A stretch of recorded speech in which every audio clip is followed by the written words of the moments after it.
Friends मो संदीप स्वागत करुच्चे गोटे न्यू वीडियो रे। तो वीडियो रे हमने देखिबा ओडिशा स्टाफ सिलेक्शन कमिशन तरफ गोटे न्यू एडवर्टाइजमेंट आछि जहाँकि आपण माने देखि परछंती। एटा होची invitation of online application for the post of सेवक एंड सेविका एंड ट्राइबल लैंग्वेज टीचर्स। तो एटा आपण माने जानि परछंती टीचर रो वैकेंसी आछि जहाँकि आगुरु गोटे आसीथिला। तो सेटा सेवक एंड सेविका एंड ट्राइबल लैंग्वेज टीचर पे आसथिला जहाँ पोस्टपोन होता एवं पोरे ताहा कैंसिल भी हो जाइतला किछि दिन तळे। तो से सेम पोस्ट आउ थरे बे आसी जाइछि। आजिरो डेट आपण माने देख परछन्ती 27 डिसेंबर 2024 लिखा हिछि एवं न्यू एडवर्टाइजमेंट नंबर मध्ये आछि। तो देखिबा एटा होछि गोटे शॉर्ट एडवर्टाइजमेंट ऑलरेडी लिखा हिछि। तो एटी कोन अछि देखिबा। Applications are invited online for filling of 2279 district cadre post।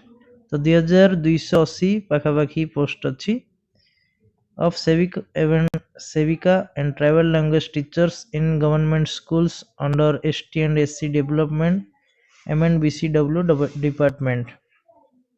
The details of vacancies, scale of pay, age, eligibility and other terms and conditions will be available in the detailed advertisement to be published in the web portal of the commission occc.gov.in। तो एटा गोटे short advertisement आपन को पूरा detail advertisement आसिया पई गोटे दी दिन time लागियो। तो दिने दी दिन भितर आस जिवो किछि असुविधा नै। Interested candidates may apply online by logging in the OCCC website।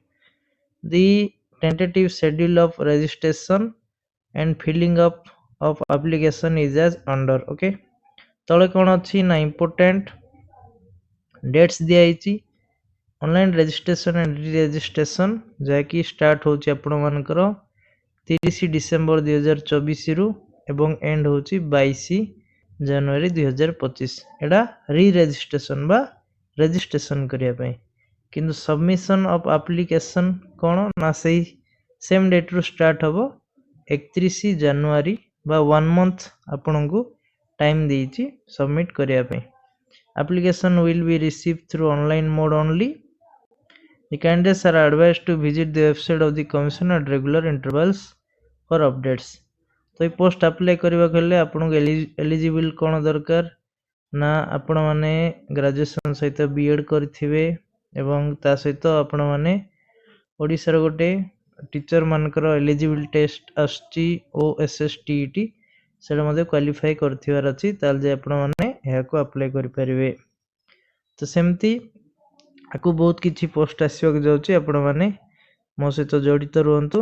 मो डिटेल रे आपण मानकु जहाँ भी आसीबो मु आपण मानकु जणाई देबी ए साइट रे। Thank you.